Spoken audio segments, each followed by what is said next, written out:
ខ្ញុំអានគម្ពីរអេសាយចំពោះ6នៅឆ្នាំដែលព្រះបានអូសេសាយទី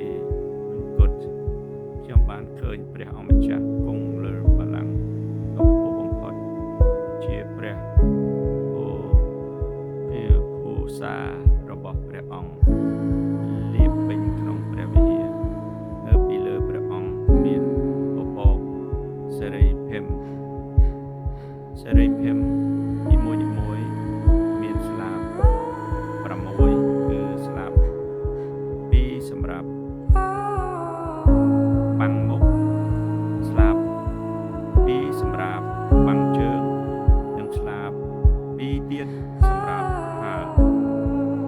សេរីភិមទាំងនោះបន្លឺសំឡេងឆ្លើយឆ្លងគ្នាទៅវិញទៅមកថាព្រះដ៏វិសុទ្ធគឺជាព្រះអម្ចាស់នៃពិភពទាំងមូល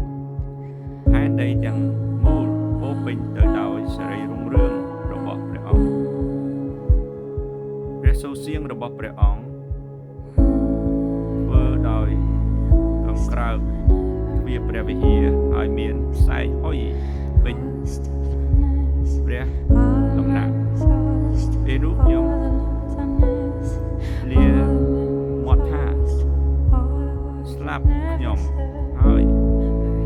ខ្ញុំពិតជាត្រូវវិនាស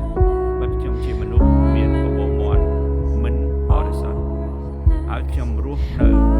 បណ្ដាចំណោមប្រជាជនដែលមានបបោមាត់មិនបរិសុទ្ធតែខ្ញុំបានឃើញ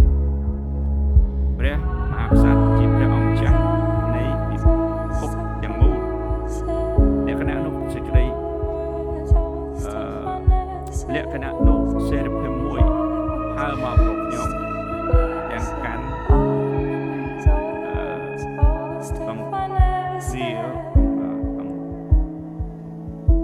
ក្រៀបគឺភ្លើងពីអាសនៈទាំងកាន់កន្ត្រៀបក្រៀបគៀបភ្លើងពីអាសនៈមកជាមួយផងរួចយកភ្លើងនោះមកប៉ះមាត់ខ្ញុំខ្ញុំប្រាប់ថាបើរងើកភ្លើងនេះប៉ះបបោមាត់លោកដូច្នេះព្រះអង្គចាស់លើលែងនោះឲ្យ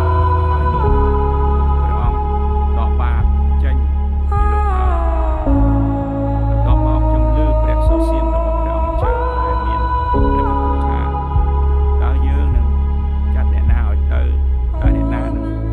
នាំពាក្យរបស់យើងខ្ញុំទូលឆ្លើយថាទូលបង្គំនៅទីនេះស្រាប់ហើយសូមឲ្យព្រះអង្គម្ចាស់ចាត់ទូលបង្គំចុះព្រះអង្គមានព្រះបន្ទូលថាទៅចុះចូលទៅប្រាប់ប្រជាជននេះថាទោះបើអ្នករាល់គ្នាខំប្រឹងស្ដាប់ក៏អ្នករាល់គ្នាមិនយល់ទោះបីអ្នករាល់គ្នាខំប្រឹងមើលក៏អ្នករាល់គ្នាមិនឃើញដែរចូលឲ្យប្រជាជននេះមានចិត្តរឹងចូលធ្វើឲ្យត្រចៀកគេមុនចូលបិទភ្នែកគេកុំឲ្យមើលឃើញកុំឲ្យត្រចៀកគេស្ដាប់ឮកុំឲ្យប្រាជ្ញារបស់គេស្វែងយល់បានប្រែរកគេប្រែចិត្តគំនិតហើយយើងនឹងប្រោះគេឲ្យបានជាខ្ញុំទូលថាព្រះអង្គម្ចាស់អើយគូបង្គំត្រូវថ្លែងដូចនេះរហូតដល់ពេលណាព្រះអង្គតបមកវិញថារហូតដល់ទីក្រុងវិនាសហិនហោចអស់តែមានមនុស្សក្នុងក្រុមតែមានមនុស្សក្នុងផ្ទះក៏លែងមានមនុស្សនៅគឺរហូតដល់ទឹកដីវិនាសអន្តរាយព្រះម្ចាស់នឹងបន្ថែមមនុស្សម្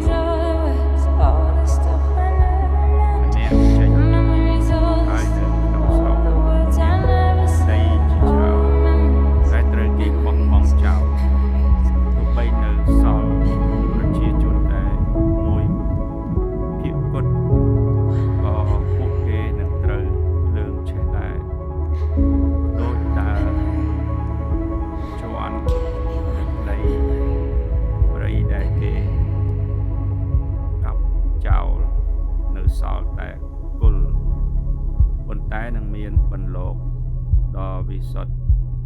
ដោះចេញពីគល់នោះអត្តន័យរបស់ព្រះប្រប្រាក់យល់ប៉ុន្តែបើមនុស្សដែលនៅតែមិនជឿធ្វើម៉េចក៏មិនយល់ដែរព្រះអង្គនឹងសារឡើងវិញដូចជាដើមឈើបញ្ជាក់មកក្នុងចុងក្រោយនោះនឹងមានពន្លកវិសេសដោះចេញពីគល់នោះវិញ